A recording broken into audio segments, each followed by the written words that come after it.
भगवान शिव से विलग होकर अपने शरीर को भस्म किया, हिमालय के यहां जाकर के पार्वती जी के रूप में प्रकट हुए।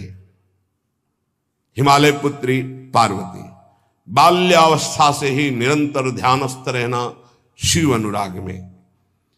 जब किशोर अवस्था हुई, किसी से कोई संभाषण नहीं करती थी माता जी, हर समय भगवान शिव के ध्यान में निमग्न रहना, कठोर तप करना शुरू कर दिया।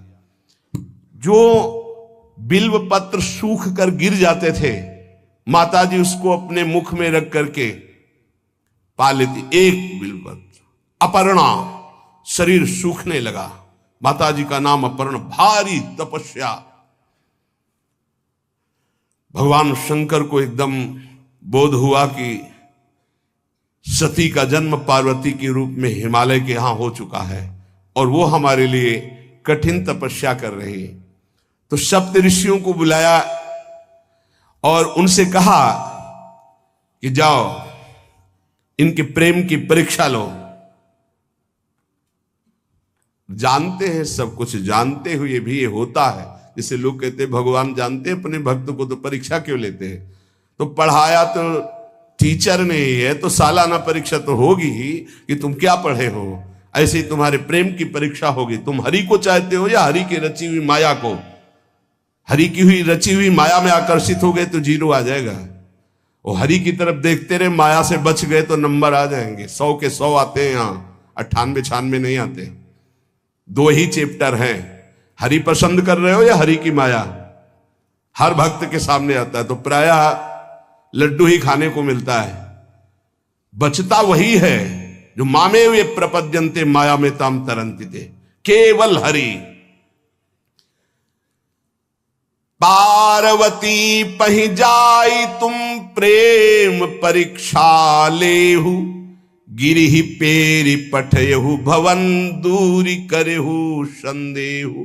हे सप्तऋषियों, जाओ हमारी आज्ञा है, पार्वती की प्रेम की परीक्षा लो। यदि पास हो जाएं तो उनको तपस्या से निवृत्त करो। बोलो महादेव जी प्राप्त हो जाएंगे। जाओ भवन को चली जाओ, तपस्या की आवश्यकता नहीं। ऋषियों ने जाकर के पार्वती जी को देखा, मानो मूर्तिमान तपस्या विराजमान हो, अस्थिमात्र हुए रहे शरीर, सूखे पत्ते बिल्व के।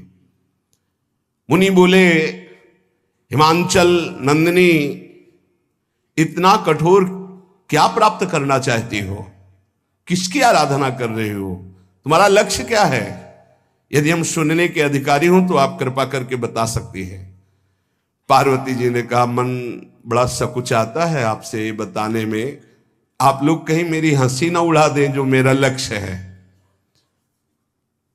मैंने भी बहुत सिखाने की कोशिश की, लेकिन मेरा मन नहीं मान रहा, हठ पकड़ लिया है। क्योंकि मेरे गुरुदेव ने मुझे जो आकर के बचपन में बता दिया, मैं वही हृदय से स्वीकार कर ली। मनु हठ परा सुनई न सिखावा, चहत बारी पर भीति उठावा। नारद कहा सत्य सोई जाना, बिनु पंखन हम चाहि उड़ाना। मुनियो, वैसे आप भी हंस दोगे। ऐसा लगता है जैसे हम भारी प्रबल धारा में बालू का बांध बनाना चाहती हैं। कहां भगवान शिव और कहां मैं? मेरे गुरुदेव नारद ने बचपन में आकर के कहा, तुम्हारे पति देवाधिदेव महादेव होंगे। बस मैं तब से अपने पति की प्राप्ति की आराधना कर रही हूं। पता नहीं आप मेरी बात सुनकर हंसेंगे कि मानो बिना पंख के मैं आकाश को छूना चाहती हूं। ऋषि हंस पड़े और कहा, बात तो सही है, पर्वत से उत्पन्न हुई हो तो इसलिए तुम्हारी बुद्धि भी हमें लगता है जड़ ही है। नारद के उपदेश से आज तक किसी का घर बसा है? नारद के उपदेश से किसी का घर बसा है? अरे जिस जिसका उपदेश किया उसको बैरागी बना दिया, गृहस्थी तो बनाया नहीं। नारद उपदेश सुनकर किसी का घर बसा हो ऐसा आज तक प्रमाण नहीं है। देखो, दक्ष के पुत्रों को उपदेश किया, 10,000 एक को 1,000 एक, लौट कर नहीं है, सब 1000 बार आकर के, सैकड़ों बार आकर महादेव जी भी कहें कि अपने गुरुदेव के वचन छोड़ दो, तुम्हें अपने गुरुदेव के वचनों का त्याग करने वाली नहीं। आप जा सकते हैं, बहुत जगत में कुंवारी कन्याएं और कुंवारे वर हैं, उनका ब्याह करा दीजिए। मेरी तो केवल एक ही बात रहेगी, हर जन्म महादेव जी के लिए। समस्त सप्तऋषियों ने साष्टांग दंडवत की और कहा, जगदम्बा आप नित्य शिव की अर्धांगिनी, भगवान शिव ने ही मुझे भेजा था आपकी परीक्षा के लिए, जाओ। भगवान शिव सब जान रहे हैं, ब्याह पक्का, अब आपको तप करने की जरूरत नहीं है। तुम माया भगवान शिव सकल जगत पितुमात, नाई चरण सिर मुनि चले, पुनि पुनि हर्षत गात। प्रणाम करके सप्तऋषि गए, हिमांचल से कहा सादर अपनी कन्या को लिवा लाओ और ब्याह की तैयारियां शुरू करो। महादेव जी ब्याह के लिए पहले से ही राजी हैं और समस्त देवता ब्रह्मा जी आदि उनके पास जा रहे हैं प्रार्थना करने के लिए। इधर जब पार्वती जी को लेकर हिमालय अपने घर पे आते हैं, तब भगवान विष्णु, समस्त देवता, ब्रह्मा जी कैलाश पहुंचे, जहां भगवान शिव विराजमान थे। सबने स्तवन किया और कहा, प्रभु बहुत दिन से एक लालसा है, सकल सुरन के हृदय शंकर परम उछाहु, निज नैनन देखा चाहे नाथ तुम्हार विवाह। भगवान विष्णु, ब्रह्मा जी, समस्त देवताओं ने कहा, प्रभु हम सबके मन में एक उत्साह है, आप दूल्हा हो, हम सब बराती हो, आपका विवाह देखना चाहते हैं। प्रभु ये उत्सव देख ले तो हमारा जीवन सार्थक हो गया, आप हां बोलो। कामदेव के मद को चूर करने वाले आपको दूल्हा रूप में देखना चाहते हैं हम सब। स्वामी का स्वभाव होता है सेवक को सुख देना। पार्वती जी ने अपार तप किया है आपके लिए, आप उनको अंगीकार कीजिए। भगवान विष्णु, ब्रह्मा जी की प्रार्थना सुन करके भगवान शिव जी ने कहा, तथास्तु, ठीक है ब्याह पक्का। देवताओं ने नगाड़े बजाए, फूलों की वर्षा होने लगी, देवाधिदेव महादेव की जय के नारे कैलाश में गूंजने लगे। सप्तऋषि भगवान शिव के पास आए, कहा, प्रभु बड़ी अनन्य है पार्वती जी आपकी, अखंड प्रेम है। हमने बड़ा छल करके उपदेश किया, लेकिन उन्होंने कहा कि मैं नारद जी का उपदेश नहीं त्याग सकती, करोड़ों जन्म लूंगी और हर जन्म महादेव जी के लिए। भगवान शिव जी की आंतरिक वृत्ति जो पार्वती जी की प्रीति की है, उसे कोई नहीं जानता। बहुत विरह में रहे, ऐसा न समझे कि देवाधिदेव महादेव जी परम उदासीन है, नहीं। सती जी के वियोग में बड़ी विचित्र दशा महादेव जी की हुई थी। सप्तऋषि फिर गए पार्वती जी के पास और कहा, अभी बीच में घटना घट गई, कामदेव गया था महादेव जी की समाधि को भंग किया, तो महादेव जी ने कामदेव को भस्म कर दिया, तो अब ब्याह का मतलब क्या रह गया। भवानी ने कहा, तो तुम क्या अभी तक भगवान शिव को कामयुक्त देखते थे क्या? क्या तुम समझते हो तुम्हारे जान काम अब जा रहा? अरे अब लग शंभु रहे सभी कारा। तुम्हारी नजर में अभी तक भगवान भिखारी थे और अब काम को भस्म किया है। अरे हमने भगवान शिव की आराधना की, हमरे जानी सदा शिव जोगी, अज अनवद्य अकाम अभोगी। मैंने तो शिव को सदा ही योग संपन्न ब्रह्मबोध देखा है।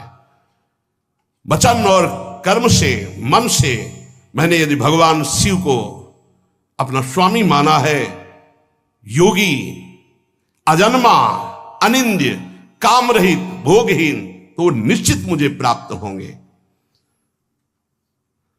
भगवान शिव के पास फिर सप्तऋषि गए, बोले प्रभु गजब की निष्ठा है, केवल आपके प्रति प्रेम है।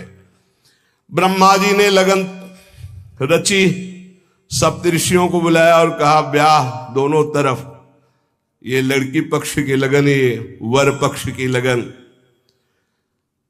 ब्याह तय हो गया, दिन नक्षत्र घड़ी, नगाड़े बजने लगे, देवताओं के लिए सुमन वृष्टि हुई। ब्रह्मा जी ने सबको बुलाया, हिमालय ने सबको निमंत्रण दिया, बड़े बड़े पर्वत भेंट लेके आ रहे हैं, बड़े बड़े रसनिधि समुद्र भेंट लेकर के आ रहे हैं। वहां भोजन पान के लिए हिमालय के पास कोई कमी थोड़ी थी, रस की नदियां बह रही थी, विविध प्रकार के रस, विविध प्रकार के फल, विविध प्रकार के भोग वहां सब व्यवस्थित किए जा रहे हैं। ब्रह्मा जी ने कहा देखो, सबसे पहले नारायण की समाज रहेगी, दूल्हे की नहीं रहेगी, नहीं तो गाली ही पड़ेगी। हिमालय के यहां प्रवेश पाने के लिए बरातियों में सबसे पहले नारायण, फिर देवराज इंद्र का परिकर, वायु देवता, अग्नि देवता, सबसे पीछे दूल्हा की बारात। बात तय हो गई, ऐसे ऐसे सब लगे संवारन सकल सुर, वाहन विविध विमान, हो ही सगुन मंगल सुबद, करहि अप्सरा गान। सब अपने अपने वैभव संपन्न सब तैयार हो रहे हैं। बोले महाराज दूल्हे को तैयार किया जाए।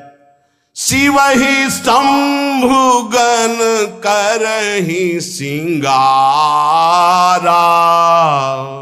जटा मुकुट अहि मोर संवारा, कुंडल कंकन पहिरे ब्याला, तन विभूति पट के हरि छाला, शशि ललाट सुंदर सिर गंगा, नयन तीन उपवीत भुजंगा, गरल कंठ उर नर सिर माला, अशिव वेश शिव धाम कृपाला, कर त्रिशूल अरु डमरु विराजा, चले बसहा चढ़ी बाजही बाजा, देखी शिवहि सूरत्रिय मुस्काही, बरलायक दुल्हनी जग नाही। दूल्हे की तैयारी हो रही भाई, चिता की भस्म, चिता की भस्म, जैसे पाउडर ले गए, पहले चिता की भस्म लगाई गई, अब जटाएं बांधी गई। जटा ऐसे त्रिभुवन का विनाश जब करना होता, जटा खोलकर जब तांडव करते तो कोई नहीं बचता। जटा कटा संभ्रमम भ्रमण निलंप निर्झरी, बिलोलवी चिवल्लरी विराजमान मूर्धनि, धगत धगत धगत जो ललाट पट्ट पावके। तीसरा नेत्र मानव विश्व का विनाश करने के लिए उसे पटबंद किए हुए विशाल जटाएं। जटा का तो मुकुट सवाल आ गया, अब जटा बंद है का ऐसे सांप, ये मुकुट सांप, और कुंडल करिया और भूरी भी थी। हाँ, सोने चांदी के लिए डंक मार दे तो बेहोश हो जाओ ऐसे। पहिरे ब्याला, बाजूबंद छोटे फण वाले, है कोई पनिहा कोई दुमहा ऐसे, और ऐसे जनेऊ वासुकी नाग, गले के माला भगवान का विभूत, ऐसा स्वरूप है, और शेर की छाल नीचे, शशि ललाट, द्वितीया का चंद्र, शशि ललाट, ये मुकुट द्वितीय का चंद्रमा, सुंदर सिर गंगा, भगवती गंगा, फव्वारे ले उठते जटा के बीच से गंगा जी। नयन 3, माथे वाला बंद है, 2 खुले हैं।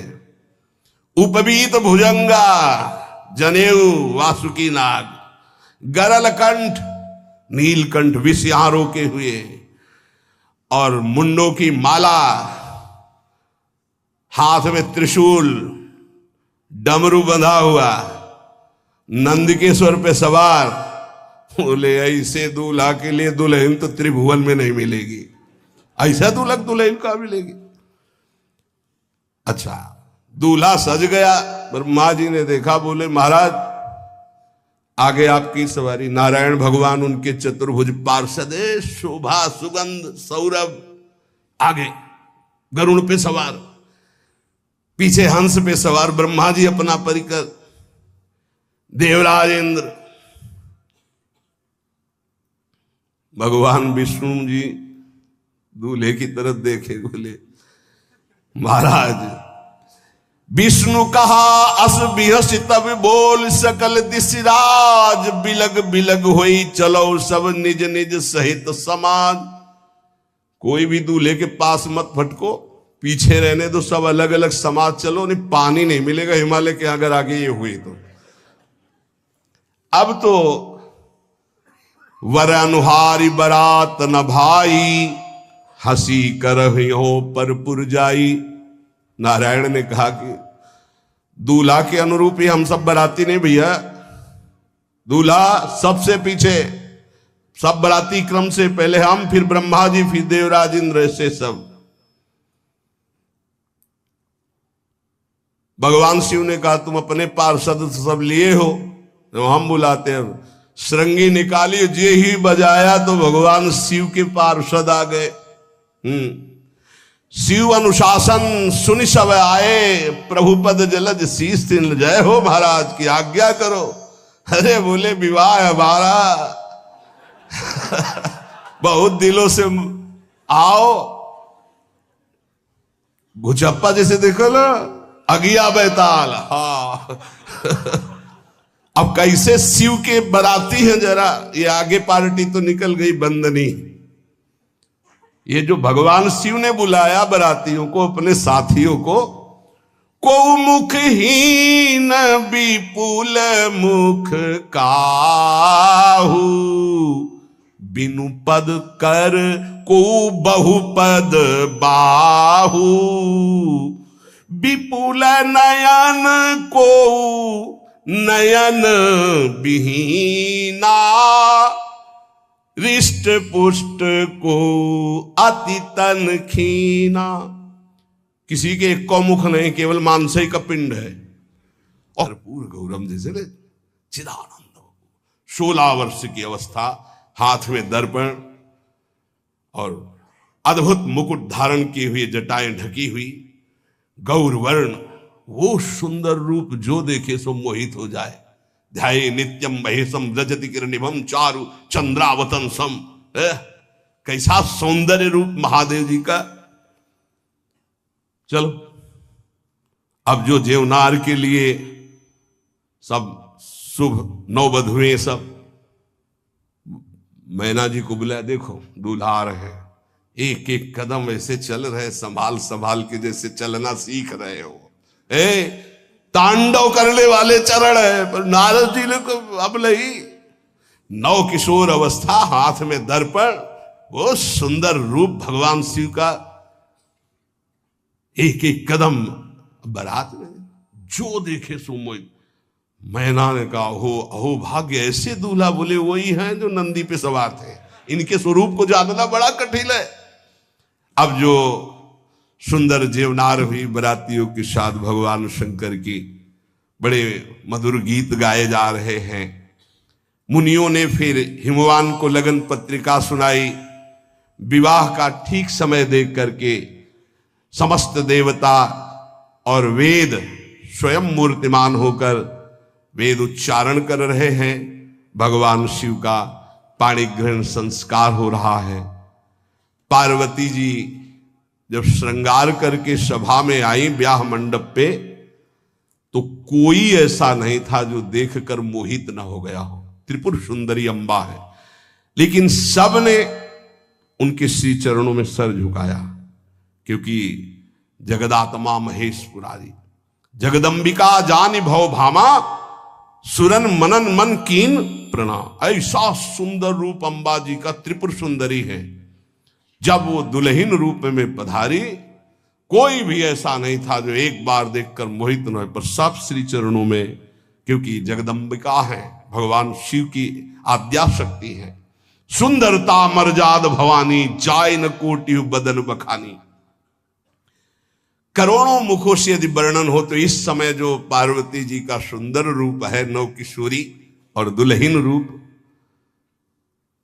पार्श्व में बैठे अत्यंत सुकुमार, कपूर और चांदी की तरह गौर वर्ण, एकदम तेजोमय, विशाल नेत्र, स्वर्ण आदि के आभूषण, कहीं कोई एक बिच्छू सर्प कुछ नहीं, बिल्कुल नव किशोर राजकुमार स्वरूप भगवान शिव पार्वती का मन रूपी भौरा शिव जी के रूप को देखकर लुभायमान हो रहा है।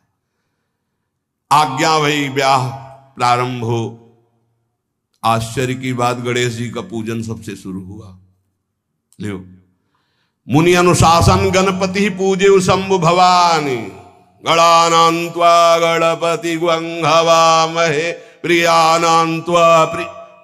लियो, बोले गणेश जी पार्वती जी के मतलब पुत्र का भावातल कि वो जो उट्टल लगा रही थी उसी से ये आद्य गणेश है, ये आद्य गणेश है। जैसे आदि ब्रह्म, जैसे आदि ब्रह्म स्वरूप ये गणेश है। भगवान शिव और पार्वती जी ने प्रथम गणपति पूजन किया। मुनि अनुशासन गणपति पूजे शंभु भवानी, को सुनि संशय करे जनी। ये अनादि जी जान, कोई संशय मत करना कि वो पुत्र है जो पार्वती जी से